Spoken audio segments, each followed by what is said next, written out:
Hey, what's going on, everybody? Hope we all had a wonderful work week, and hopefully we're all getting ready for that weekend on the way. But we are dealing with some rain out there, and we're going to have a pretty stormy weekend as well for many of us. So we're definitely going to cover that in today's video. But I do want to start by saying I do apologize for not having the webcam up today. Unfortunately, I don't know, it's just kind of acting weird, and I've tried for 30 minutes now to get it to work, and it's just not really wanting to. So I'll mess with that tomorrow and on Sunday. Another reminder, just to remind everyone, although this is already kind of old news, I won't have a video out tomorrow, just because, again, I'm not doing videos on Saturdays currently, just because it's getting towards finals, and it's nice to have a day to just study for things and not have to worry about other kind of obligations. So no video tomorrow, but I will be back on Sunday for an update on next week's forecast. But kind of with all those announcements out the way, let's go ahead and get into your forecast now, and let's take a look at what's going on out there as well. So starting off by taking a look at radar, we have two kind of distinct areas of unsettled weather. One here in the southeast, this is that low pressure that's continuing to fire up storms here through sections of the Carolinas, Tennessee, Kentucky, and Virginia.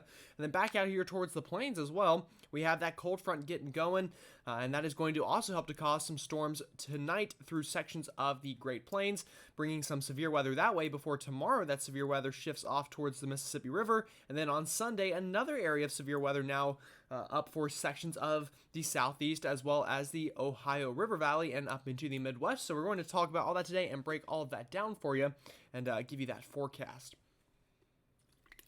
Taking a look at satellite, though, right now, you can tell we have a pretty beautiful low pressure here over the southeastern United States, and this is one of the reasons I love weather. I can't tell you why, but this is just so mesmerizing to me to look at this low pressure spinning away here over the southeast, especially this time of the year. Just quite a just cool thing to look at. And then also back here over the plains, we do have these clouds beginning to form as that cold front begins to push out of the Rockies and into the Great Plains overnight tonight. So I'm taking a look at these hazards right now. Overall, relatively quiet. We do have some flood watches down here near New Orleans just because of all of that rain we've seen down that way, and some river flood warnings also through the southeast here because of some of that rain we've seen recently continuing to pile up on some of those creeks and streams. Also, we have a couple severe thunderstorms here firing off into sections of North Carolina right now while I'm recording this. But just really throughout the evening, anytime here into the southeast, we could see a severe thunderstorm or two out of any of these kind of showers and storms that are moving through with that area of low pressure. And the hazards with those will be anything from hail to maybe a brief isolated tornado cannot be ruled out. So we'll definitely watch that threat moving forward. Also, we do have some red flag warnings out here over kind of sections of the desert southwest and then even up into the up through the Midwest, just due to those really dry and windy conditions helping to fuel the ingredients required for some of those fires to get going and potentially last longer than we would like to see. So looking at today's severe weather outlook, again, this area over the Carolinas having a chance of some of those strong storms due to that low pressure influence. And then back over here towards the plains due to that cold front moving on through, we do have a slight risk of severe storms overnight tonight through sections of Kansas and Nebraska.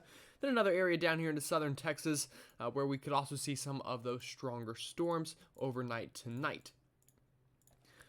So that's today. Tomorrow will really be the, peak of this severe weather threat that we're dealing with this weekend. And this is going to be for a lot of those same places that have been dealing with that severe weather for so long now this springtime. That bullseye right here over Little Rock up towards St. Louis, back towards Memphis, Shreveport, even as far south as New Orleans and Houston under the gun for some of those severe storms tomorrow. And all hazards on the table tomorrow with a lot of large hail likely, some strong winds, and even a couple tornadoes. Definitely not to be ruled out here through this enhanced and slight risk area that we are dealing with tomorrow afternoon and evening. And then now going into Sunday, we even have a threat area up from Detroit all the way down through southern Florida, although the bullseye of this down here towards the Midlands of South Carolina and back down towards the Macon area having the highest chance of those storms. So places like Columbia, Augusta, Macon, Georgia, really having the highest chance of seeing some of those stronger storms on Sunday now. So we'll see. Maybe I might storm chase this on Sunday. Just we'll have to wait to get a bit closer and see what kind of ingredients we're working with, because I am quite busy this weekend with some studying, because I do have a test on Monday that I really need to do quite well on. So wish me luck on that. I know it's a little off topic, but I would appreciate any kind of prayers you want to throw my way on getting through that test and any other tests I have to worry about over the last couple of weeks here of the semester. Anyway, that's enough about me. We'll get back to the weather now. So taking a look here at the southeast right now, we are dealing with these showers and storms being fired off by that low pressure.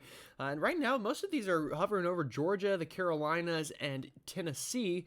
And as we go through tonight, again, any of these could become severe, but this will slowly begin to dissipate and continue to move off to the north and east, bringing some of this unsettled weather up through the mid-Atlantic and places like West Virginia as well as the Midwest before going into tomorrow afternoon, and we'll begin to clear out here across the southeast, although, excuse me, we will have an area of some storms move across kind of the Gulf Coast states there through New Orleans. And that's another reason why we have those flash flood watches or just flood watches up through those areas, because we are expecting a lot of rain tomorrow from this kind of area of storms tomorrow afternoon. And then also tomorrow afternoon is whenever we will get this area of stronger storms to fire up back here over towards Arkansas, St. Louis, and back down towards Houston. So we're going to have to watch that tomorrow evening as well. And again, any of these could become strong, and we're going to have probably quite the lightning show overnight tomorrow through places like Memphis and Jackson, Mississippi. And then going into Sunday afternoon, again, that's whenever we have that threat area now back through the east towards the Appalachian Mountain chain, where we could be dealing with some of those stronger storms. So taking a look at this on more of a national level, again, tonight we could have some of those stronger storms back here over towards the Great Plains before tomorrow that unsettled weather moves over towards the Mississippi River Valley like we just looked at. And then going into Sunday, that threat moves back over here towards anywhere from really Detroit all the way down to Florida could see a strong storm on Sunday. And that's also whenever we're going to get this back-end snow to develop with this low pressure system up towards the Great Lakes. And this is going to produce a lot of snow for some folks as it kind of hangs around for a little bit and continues to feed off the lakes here to really get some pretty impressive lake effect snow for some of us throughout the day Sunday and Monday as well. And Monday is also whenever this is going to be swinging through the northeast. So this is really a multi-day, pretty kind of dragged out or drug out.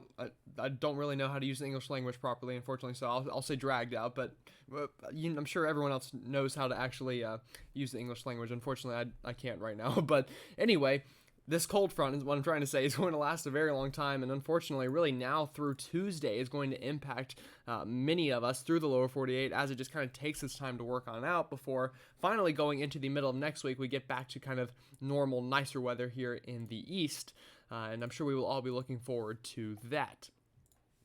So talking about some of that snow real quick, this is the Euro model, and I think this is a bit overdone in general, but still wouldn't be surprised to see a foot of snow for places here into sections of Wisconsin, Minnesota, and Iowa out of this thing when all is said and done. And then also another area of some enhanced snow here on the kind of western side of Michigan due to that lake effect snow helping to bring some enhancements in the snow there. But definitely a pretty impressive storm we're going to get for a lot of us there in that area. So now talking kind of longer range, this is 8 to 14 days out, so this is pretty long range, but we are expecting a bit of a cool down here into the eastern United States, and this doesn't look like anything crazy, but probably slightly below average weather for late April by the time this does roll around, so we'll definitely watch for that. And then looking at that precipitation map, looks to be a bit more, I guess, stormy here on the East Coast as well as the West Coast with kind of drier to more average amounts of precipitation for the places in between. So again, just to recap here, we do have this cold front and this low pressure system moving on through right now. That's going to be causing some problems for the next couple of days before I think we get kind of back to normal going into the middle of next week before we'll have to watch out again for potentially another storm system going into later next week. But that's plenty far away that we have some time to get a little bit more into the specifics on that by the time it rolls around. Also, just to remind you again, no video tomorrow. And I will definitely have another video for you on Sunday to get you an update on that Sunday severe weather as well as that forecast for the start of next week. But with all that said, hope you all have a great rest of your day, and I will see you all on Sunday.